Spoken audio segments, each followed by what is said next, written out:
Welcome to another video. In today's lesson, we're going to be using models to add two 3-digit numbers. The learning target says, I can use models to add 3-digit numbers. You've already had experience with adding 2-digit numbers, so the knowledge that you already gathered from earlier, you can use and apply to when you are adding 3-digit numbers. So let's see how we can do that. I'm going to start with doing the solve and share from 10.5 in your Envisions book. It says, Oak School has 256 students, Pine School has 371 students. How many students do the schools have in all? We know in all means we have to find how many students there are all together. So when I was reading this problem, what I was imagining was a large group of people or students, right? Can you imagine how hard it would be to count every single person when they're in front of you like this? It would be pretty hard.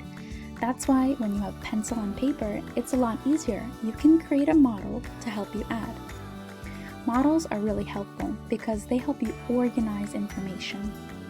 The two kinds of models we're going to be looking at today are place value charts and standard addition algorithm.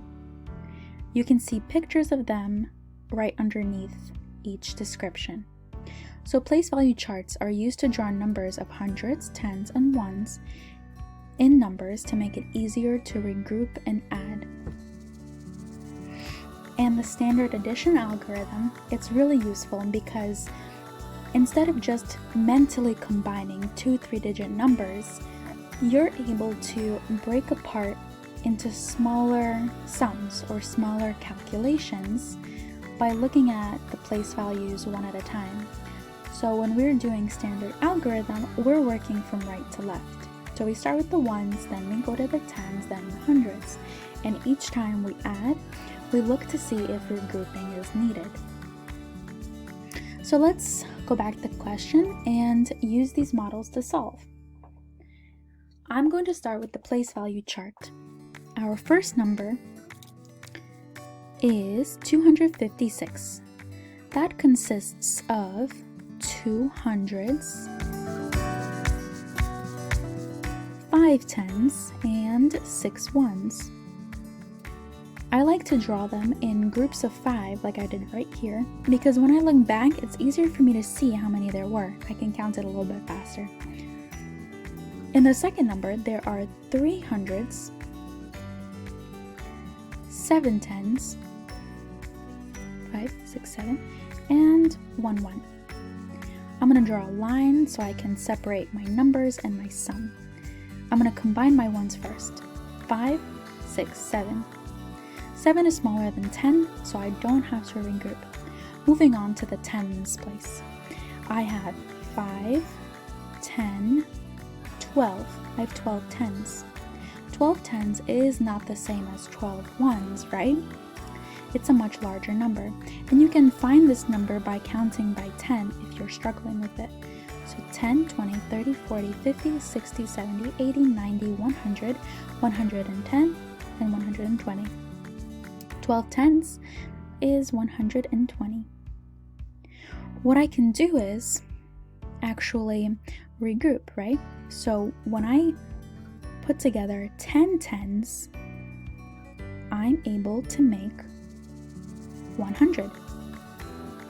So those tens are no longer because they've been put together to make that 100. Remaining, we have 2 tens. So now counting the hundreds all together, I have 1, 2, 3, 4, 5, 6. I got 627.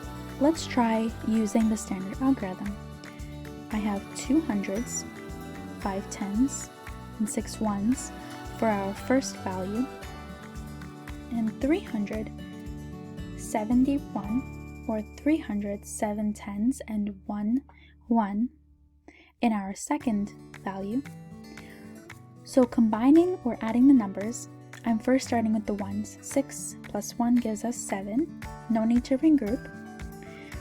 5 and 7 gives us 12, and really, as we saw it here, it's not the same as 12 ones, but 12 tens is 120. In 120, there are 2 tens. That's why that 2 remains in this place value. And then 10 tens were combined to make 100. So that 100 gets written in our regrouping box. 1 plus 2 gives us 3, 3 plus 3 gives us 6. We got the same value, 627 students in all. Great job. Let's do one more problem. This is number 5 in your independent practice. I just changed the value of the second addend in this equation. So adding in the ones place first, 9 and 1 gives us 10. In 10, there are no ones left. So this number is going to be a 0. This number is going to be a 10. So that 110 got regrouped into our tens column. 1 plus 4 gives you 5. 5 plus 8 gives you 13. When we think about 13 tens, it's not the same as 13 ones, right? 13 tens is actually equivalent to 130. That's why there are 3 tens here, and 100 got regrouped. 1 plus 3 gives you 4, 4 plus 1 gives you 5. Let's use the place value chart to draw a model. In the first number, we have 3 hundreds, 4 tens, 9 ones, and our second number has 100, has 8 tens, and 1 1. When we combine them, I see that 9 plus 1 gives you 10. So all of these can be regrouped to make 110. So there's nothing remaining here because this becomes 110. Counting our tens, we have 1, 2, 3, 4, 5, 6, 7, 8, 9, 10, 11, 12, 13. Since I have 10 or more, I can regroup. So I'm going to combine, that's 5. I'm going to combine these 10, and I'm going to make 100 with it. In this tens column, this tens place value, I have 3 remaining right here.